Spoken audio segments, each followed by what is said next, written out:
Behind the look of every Tesla is the vision of one man. And no, it's not Elon Musk. You may have become aware of Franz von Holzhausen when he smashed a Cybertruck window by accident.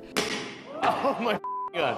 Well, maybe that was a little too hard. And then the same thing happened again. Oh, man. Softening the truck with a sledgehammer beforehand certainly didn't help.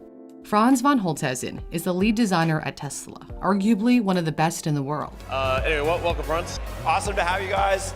Designing is in his blood. His father was an industrial designer in Connecticut, and Franz followed in his footsteps, studying industrial design at Syracuse University. However, while working for his dad, an intern mentioned a design school out in LA, which piqued his interest. So he left Syracuse 2 years into his studies and enrolled at the Art Center College of Design. He also spent time at its sister campus in Switzerland, which exposed him to European influences.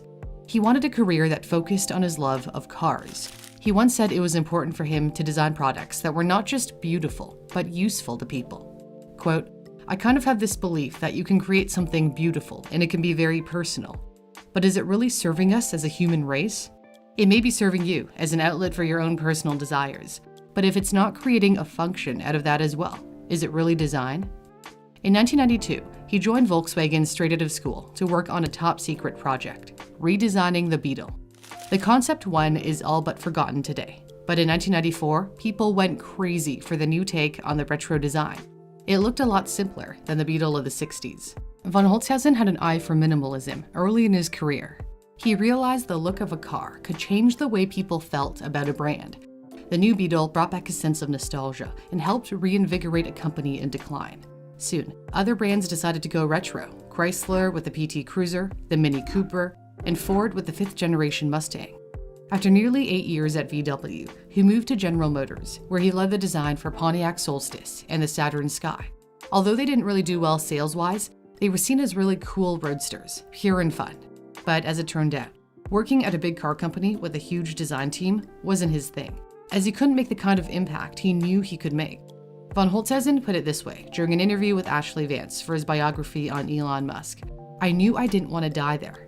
After 5 years at GM, Mazda came calling. Von Holzhausen produced concept cars that reinvigorated Mazda, or as Von Holzhausen put it to Vance, "We brought the zoom zoom back into the look and feel of the car." Zoom zoom. 3 years later, in 2008, he left Mazda for Tesla. A friend had told Von Holzhausen that Tesla was looking for a chief designer. He reached out to Musk's assistant, Mary Beth Brown, and eventually met Musk for an interview at SpaceX headquarters. Musk liked what he saw and sold it as an opportunity to leave a cushy job to work for a company that could potentially shape the future. They took a drive in the Roadster, and Von Holzhausen thought to himself, as he recalled to Vance, "I knew I could stay at Mazda for 10 years and get very comfortable, or take a huge leap of faith." At Tesla, there was no history, no baggage. There was just a vision of products that could change the world. Who wouldn't want to be involved with that? He said most of his colleagues thought he was crazy for joining Tesla. It was super risky. Very few car startups succeed. Back then, Musk only gave Tesla a 10% shot of surviving. Musk hired von Holzhausen specifically to design the Model S. He didn't have much to work with, just a few sketches and a clay model. He knew the Model S would need to be iconic. This would be the foundation for the entire Tesla line. He once said it needed to attract people like a moth to a flame. He designed the Model S in a corner of SpaceX's factory, and reportedly worked on the prototype in a tent to keep away from prying eyes. Musk handed over the creative reins to von Holzhausen, but he did stipulate that the Model S needed to be cool, like an Aston Martin or a Porsche.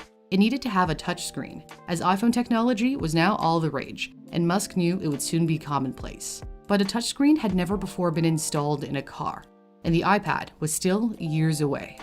Musk and von Holzhausen also drove the engineers crazy when they insisted on a smooth, clean look for the door handles, as in they only popped out when the door had to be opened. In the end, they got their way. Musk also insisted on making the body of the Model S out of aluminum rather than steel to compensate for the heavy battery pack. Except car companies in North America had no experience producing body panels made of aluminum. Aluminum is prone to cracking when it's bent. It can also develop lines that can make it difficult to hide with paint. But the Tesla engineers got it done. The year von Holzhausen joined Tesla, in 2008, the company struggled financially. In fact, Tesla nearly went bankrupt on Christmas Eve. That's why von Holzhausen desperately wanted to show the Model S to the world, to get people excited about what the company had to offer. In March 2009, just 6 months after von Holzhausen joined the team, Tesla unveiled a gray Model S at a media event. The media fawned over it. Wired magazine described it as a stunningly beautiful car. Few knew it at the time, but the Model S was far from being ready for the road. Unbeknownst to reporters, the car had the base structure of a Mercedes CLS, according to Ashley Vance.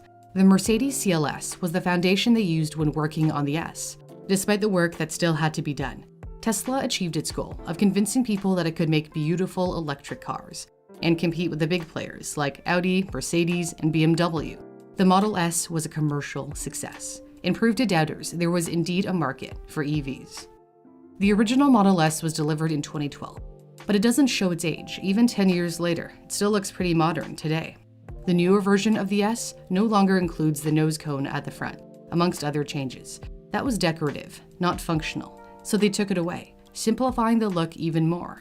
Von Holzhausen's motto from the start has been simplicity without excess, which has been baked into every Tesla since, including the Model 3, and will be an integral part of every Tesla to come.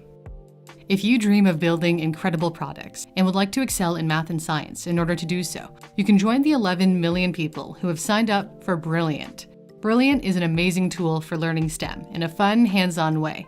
Just as the Tesla team is using neural networks to achieve self-driving, you can delve into the world of neural networks through Brilliant's Introduction to Neural Networks course. To help push your math skills to the next level, you can learn problem-solving techniques with their Mathematical Fundamentals course, or learn the key ideas of computer science with their Computer Science Fundamentals course, and no coding is required.